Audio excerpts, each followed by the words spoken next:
നന്ദനയുടെ കയ്യിലൊരു ഫോണുള്ള വിവരം ജഗന്നാഥവർമ്മയും രഘുനാഥവർമ്മയും അറിയിക്കുന്ന പ്രതിഭ അച്യുതൻ അനിലയുമായി സുമിത്ര താമസിക്കുന്ന വാടക വീട്ടിലെത്തുന്നു.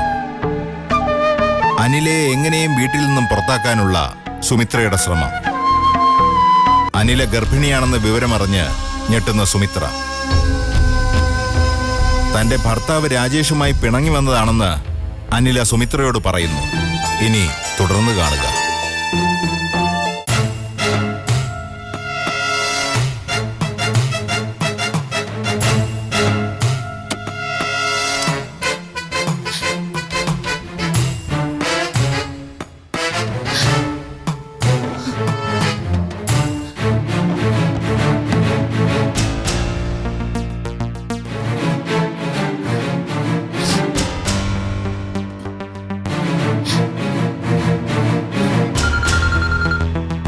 ഹലോ, അമ്മേ, എന്താ എന്തു പറ്റി മോളെ? എന്താ മോളെ? അമ്മയ്ക്ക് അസുഖം കൂടുതലോ മറ്റോ ആണോ? നീ കാര്യം എന്താന്ന് പറ.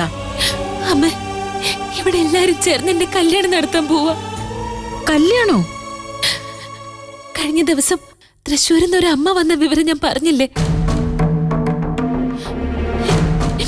ഇന്ന് അവരുടെ മകൻ ഇവിടെ വന്നിരുന്നു. ഉദയനോ?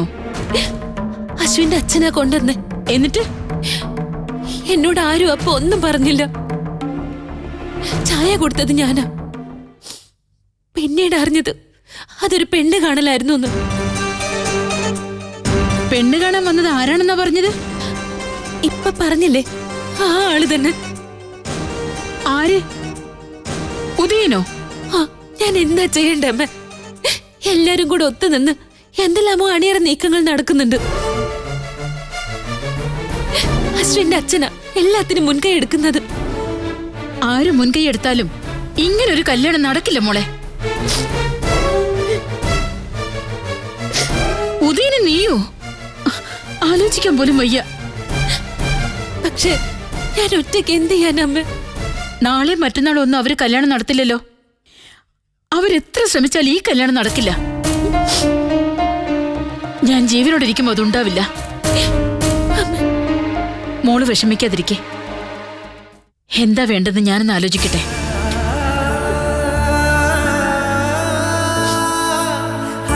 മോള് ഫോൺ വെച്ചോ.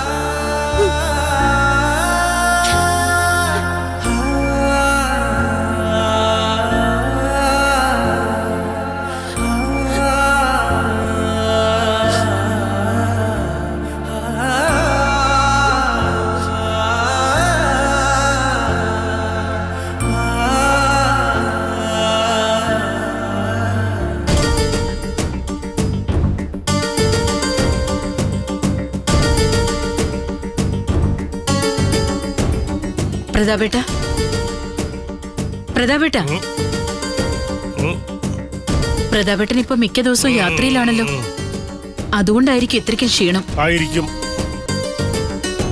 എനിക്കൊരു കാര്യം അറിയണമായിരുന്നു. എന്തിനാ ഒരു മുഖവുര? ചോദിക്കേ. പ്രതാപേട്ടൻ എന്റെ കുട്ടിയുടെ കല്യാണം നടത്താൻ പോവാണോ? കല്യാണം എന്ന് പറയുമ്പോ അശ്വന്റെയോ അതോ ആദിത്യന്റെയോ? ഒന്നും അറിയാത്ത പോലെ ഭാവിക്കില്ലേ പ്രതാപേട്ട? നന്ദനയുടെ കാര്യമാണ് ഞാൻ ചോദിച്ചത്. അവളുടെ കല്യാണം നടത്താൻ ആലോചനയുണ്ടോ? നീ ഈ വിവരം എങ്ങനെ അറിഞ്ഞു? അറിയേണ്ടതൊക്കെ ഞാൻ അറിയുന്നുണ്ട്. മനസ്സിലായി. ഉദയന്നൂര് നടക്കുന്ന എല്ലാ കാര്യങ്ങളും ഇവിടെയും, ഇവിടെ നടക്കുന്ന കാര്യങ്ങൾ അവിടെയും തത്സമയം എത്താറുണ്ടല്ലോ. രഘുനാഥനെ ഇപ്പൊ വിളിച്ചു പറഞ്ഞതേ ഉള്ളൂ. രഘുവിനും പ്രതിഭയ്ക്കും ആവാമെങ്കിൽ മറ്റുള്ളവർക്കും വിളിക്കാമല്ലോ. തീർച്ചയായും. ഫോൺ വിളിക്കുന്ന കാര്യത്തിലെ സർക്കാർ യാതൊരു വിലക്കും ഏർപ്പെടുത്തിയിട്ടില്ല. എന്റെ ചോദ്യത്തിന് പ്രതാപേട്ട മറുപടി തന്നില്ല. നന്ദനയുടെ കല്യാണം നടത്താൻ പോവാണെന്ന്. ആ കുട്ടി അങ്ങനെ പറഞ്ഞോ?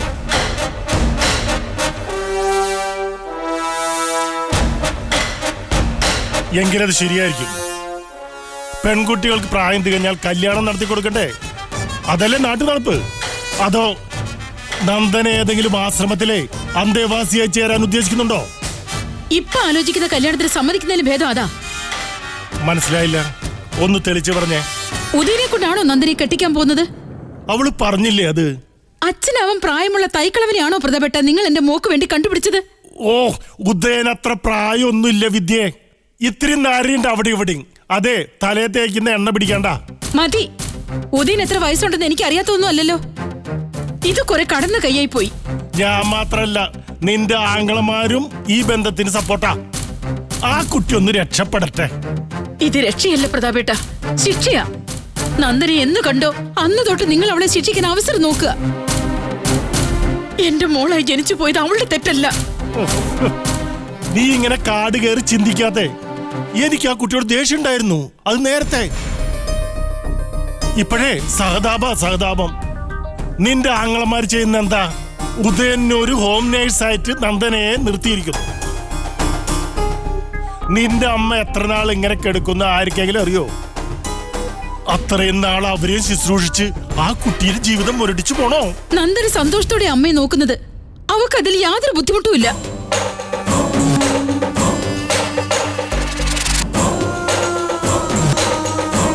അതിപ്പോ കുറെ കഴിയുമ്പോഴോ?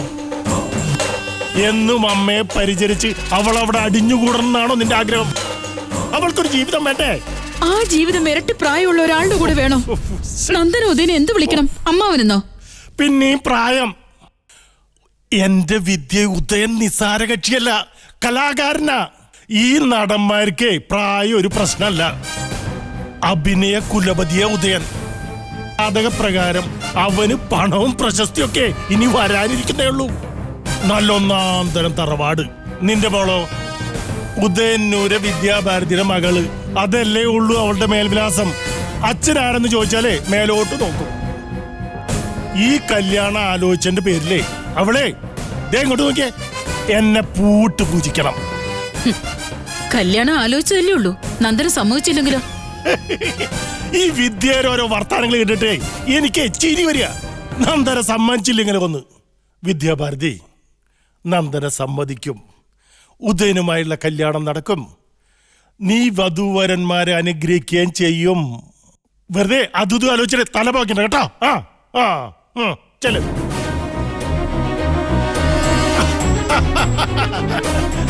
അതെ, ഞാൻ കുളിച്ചിട്ട് വരുമ്പോഴേക്ക് കഴിക്കാൻ എന്തെങ്കിലും എടുത്തു വെക്കേ. കടുപ്പത്തിലൊരു ചായ ആവാം കേട്ടാ.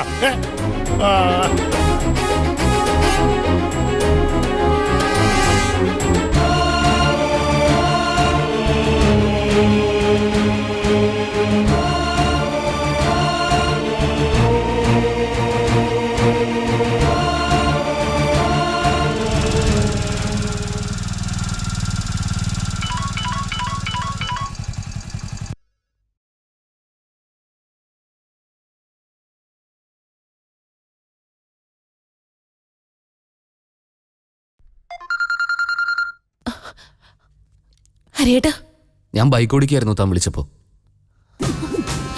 ഹരിയേട്ടൻ ഓഫീസിലേക്ക് പോവാണോ? അതെ.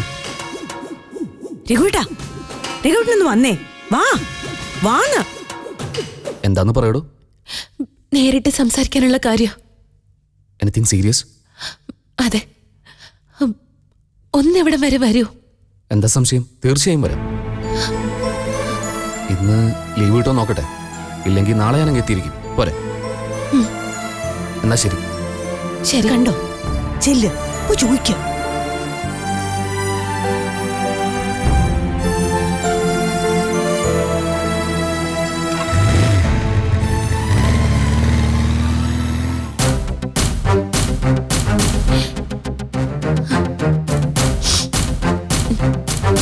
ആരായിരുന്നു ഫോണിൽ?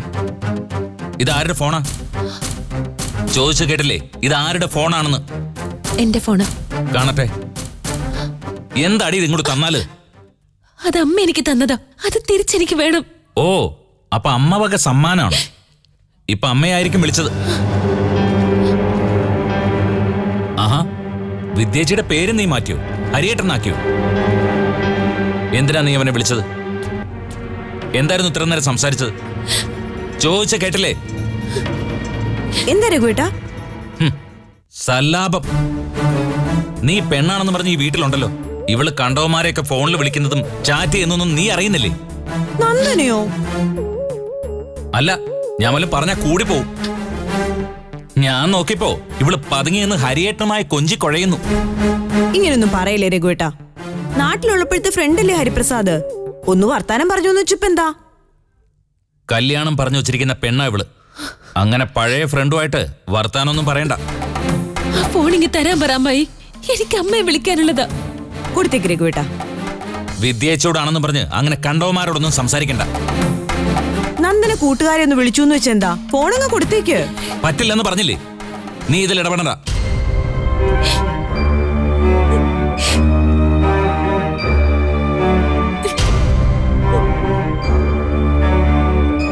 രഘുവേട്ടൻ കാണുക എന്തിനാ നന്ദനെ ഫോൺ ചെയ്യാൻ പോയത്? സാരമില്ല, ആളൊന്ന് തണുക്കട്ടെ, ഞാൻ വാങ്ങിച്ചു തരാം.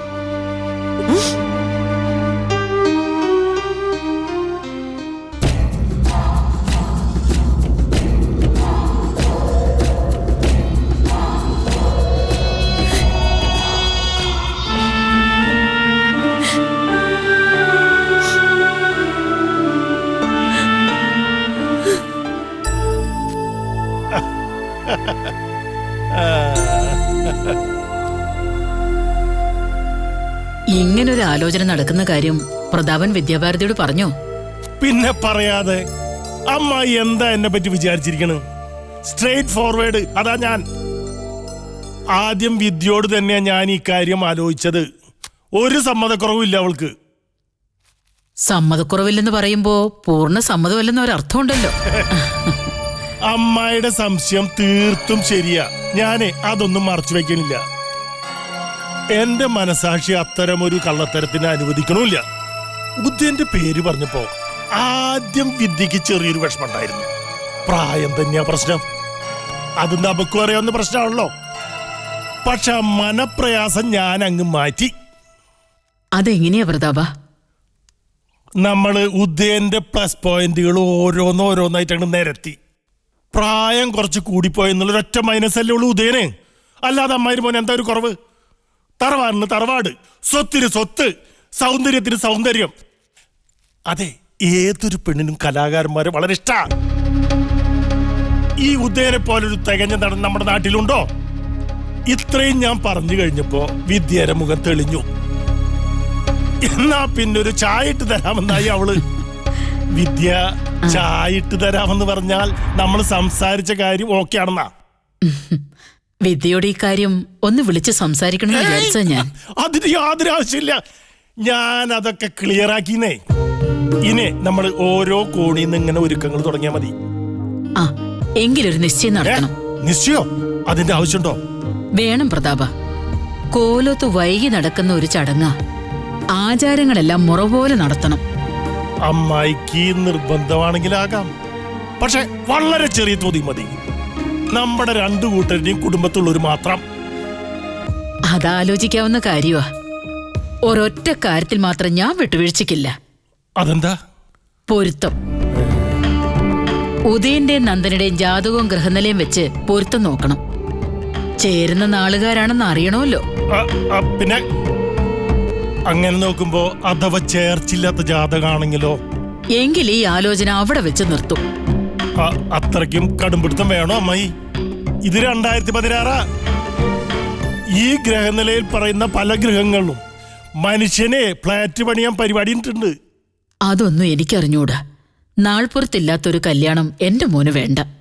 അത് ഞാൻ സമ്മതിക്കുന്ന പ്രശ്നം ഉദിക്കുന്നില്ല. അമ്മായി എന്ത് ചെയ്യും?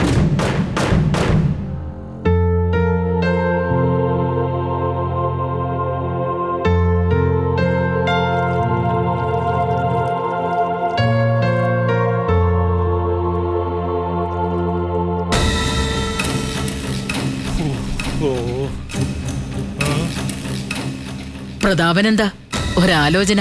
ഒന്നുമില്ല അമ്മായി. അമ്മായിയുടെ താല്പര്യം അതാണെങ്കിൽ അങ്ങനെ. പെൺകുട്ടി വന്നു കയറുന്ന ഇങ്ങോട്ടല്ലേ? പൊരുത്തം നോക്കിയിട്ടേ ഉള്ളൂ ഇനി ബാക്കി കാര്യം. എന്റെ പരിചയത്തിൽ ഒന്നാം തരം ഒരു ജ്യോത്സ്യനുണ്ട്. നാളെ വെറുതെ ഒന്ന് സൂചിപ്പിച്ചാൽ മതി. ഭൂതവും ഭാവിയും വർത്തമാനവും വേറെ വല്ലതുണ്ടെങ്കിൽ അതും പറയും. കുടുംബത്തിലെ കാര്യങ്ങൾക്ക് പ്രശ്നം വെച്ച് നോക്കുന്ന ഒരു പണിക്കരുണ്ട്. ആ പണിക്കർ അവിടെ നിൽക്കട്ടെ അമ്മായി. ഇത്രയും നാൾ അയാൾ നോക്കിയിട്ട് ഉദയന്റെ വേളി വൈകുന്നത് എന്തുകൊണ്ടാണെന്ന് അയാൾ പറഞ്ഞോ? ഇല്ലല്ലോ. ഞാൻ പറഞ്ഞ പുള്ളിയെ വേറെയാ, ജ്യോതിഷ കലാനിധിയാ. ജ്യോത്സ്യം മാത്രല്ല, പൂജയും ഹോമവും മന്ത്രവാദം ഒക്കെ ആൾക്കറിയാം. ഒരു പാക്കേജാ. പ്രതാപന് വിശ്വാസമാണെങ്കിൽ നമുക്ക് അയാളെ കൊണ്ട് തന്നെ നോക്കിക്കാം. എനിക്ക് വിശ്വാസാണ് അമ്മായി. നന്ദനയുടെ ജാതകമുണ്ടോ? ഉണ്ടല്ലോ. അതൊക്കെ സൂക്ഷിച്ച് വളരെ ഭദ്രാക്കി വെച്ചിട്ടുണ്ട്. ഉദയന്റെ ജാതകം അമ്മായി തന്നെ, നന്ദനയുടെ ജാതകവും ഉദയന്റെ ജാതകവും ഞാൻ ജ്യോത്സ്യരെ കാണിക്കാം. അയാൾ വിശദമായി നോക്കട്ടെ, എന്നിട്ട് ഫലം പറയട്ടെ. അമ്മായി ധൈര്യമായിട്ട് ജാതകങ്ങൾ എടുത്തേ. ദേ ചീരക്കൂട്ടാനൊക്കെ പിന്നെ വെക്കാം. ആ, എടുത്തോണ്ട് വാ. ആ,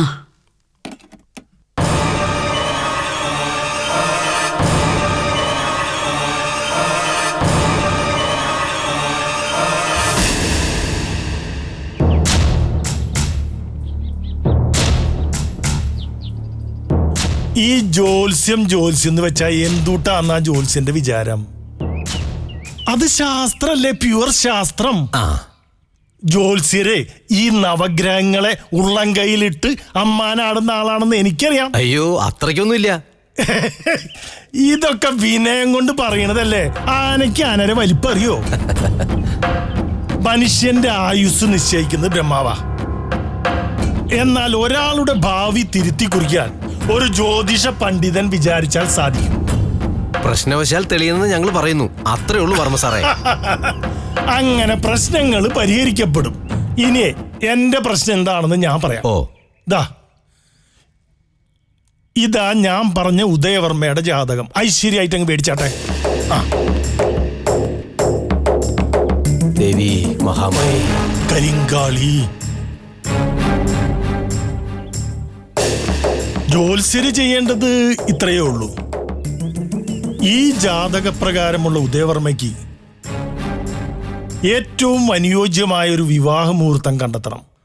ഒപ്പം ഉദയനും വധുവായ പെൺകുട്ടിയും തമ്മിൽ എല്ലാവിധ പൊരുത്തങ്ങളും ഉണ്ടായിരിക്കുകയും വേണം.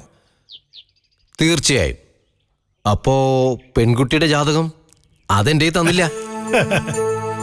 അങ്ങനെയൊന്നുമില്ല. അവിടെയാ ജ്യോത്സ്യൻ മിടുക്ക് കാണിക്കേണ്ടത്. സാറേ, വധുവിന്റെ ഗ്രഹനിലയെങ്കിലും ഇല്ലാതെ എങ്ങനെയാ?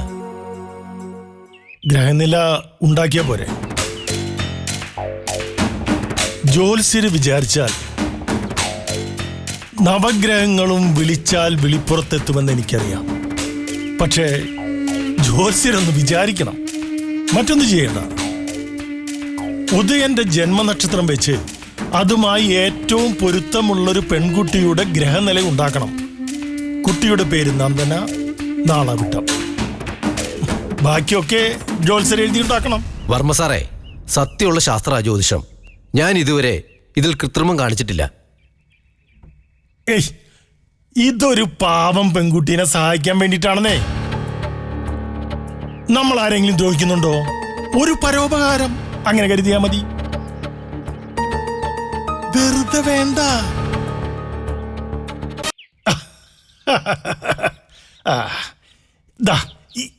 ഈ ദക്ഷിണ അങ്ങോട്ട് മേടിച്ചാട്ടെ. മുമ്പിൽ വരുന്ന ധനലക്ഷ്മിയെ രണ്ട് കൈയും നീട്ടി സ്വീകരിക്കണം. അമ്മേ മഹാമായി, ഈശ്വര, എന്തായാലും ഞാനൊന്ന് നോക്കട്ടെ. പെട്ടെന്ന് വേണം.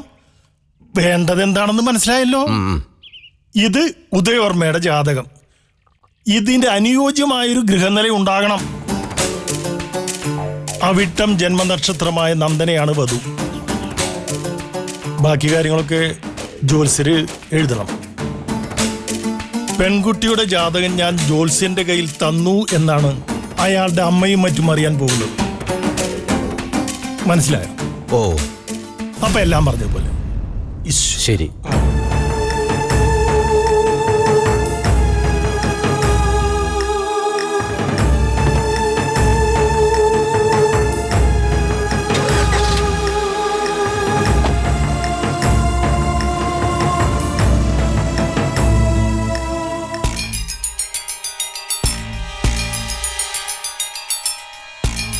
ഇനിയിപ്പോ ജ്യോത്സ്യൻ വിശദമായിട്ട് അങ്ങോട്ട് നോക്കിയിട്ട് ഒരു ഡേറ്റ് അങ്ങോട്ട് പറയട്ടെ.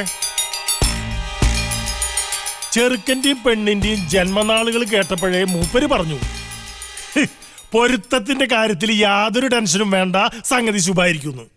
എന്നാലും നന്ദനയുടെ ശരിക്കുള്ള ഗ്രഹനിലയും ജാതകമൊന്നും ഇല്ലാതെ ഭാവിയിൽ എന്തെങ്കിലും കുഴപ്പം വരുമോ? ആർക്ക് കുഴപ്പം വരുമെന്ന് ആ പ്രതിഭയുടെ സംശയം. ഉദയനോ ആ പെണ്ണിനോ? ഇപ്പോഴേ നമുക്ക് കുഴപ്പമുണ്ടാവരുത്, അതാ മുഖ്യം. ജോത്സ്യം എന്നൊക്കെ പറയുന്നത് ശാസ്ത്രമാ. അതേലോ, ഈ ശാസ്ത്രം ഉണ്ടാക്കുന്നത് മനുഷ്യനാ. ഇപ്പൊ മനുഷ്യൻ ജയിച്ചിട്ട് ശാസ്ത്രത്തെ തോൽപ്പിച്ചുകൊണ്ടിരിക്കുക അല്ലേ വെല്ലടിയ? ജോത്സ്യം നോക്കട്ടെ. ആ നോക്കട്ടെ. അപ്പോഴേക്കും നമുക്ക് മറ്റുള്ള കാര്യങ്ങളൊക്കെ ഒന്ന് അടുപ്പിച്ചു കൊണ്ടുവരാം. എന്താ രഘു? ആ പെണ്ണിനെ മെരുക്കിയെടുക്കുന്നതാണ് പാടാണ്. ആ റിസ്ക് നമ്മൾ ഏറ്റെടുക്കണം. ഒരു രക്ഷയും ഇല്ലെന്ന് വന്നാൽ അവൾക്ക് മയക്കുമരുന്ന് കുത്തിവെച്ചിട്ടാണെങ്കിലും ഉദയനെ കൊണ്ട് താലി ചാർത്തിക്കണം. കെട്ടുതാലി കഴുത്തി കയറിയ പിന്നെ പെണ്ണ് എത്ര ചാടിയിട്ടെന്താ? അഥവാ പിന്നെയും ചാടിയാൽ ചട്ടിയോണം, വീണ്ടും ചാടിയാൽ അടുപ്പോളം.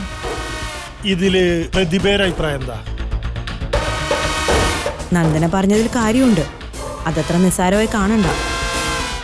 എന്താ അവള് പറഞ്ഞത്? കല്യാണം നടക്കുന്ന ഉറപ്പാണെങ്കിൽ അവൾ ഇവിടുന്ന് എവിടേക്കെങ്കിലും ചാടിപ്പോയി കളയുന്നു. അതിനുള്ള മറുപടി ഞാൻ കൊടുത്തിട്ടുണ്ട്. അങ്ങനെ ഓടിപ്പോയാ അവൾ ഏത് മാളത്തിലെത്തിയാലും അതിനു മുമ്പ് നമ്മൾ അവിടെ എത്തിയിരിക്കുന്നു. അമ്മ ഈ കണ്ടീഷനിൽ കിടക്കുന്നിടത്തോളം അവൾ എങ്ങോട്ടും പോവില്ല. പുറത്തുനിന്ന് ആരെങ്കിലും വന്ന് കടത്തിക്കൊണ്ടുപോയാലേ ഉള്ളൂ. അതാരാ അങ്ങനെ കടത്തിക്കൊണ്ടുപോവാൻ?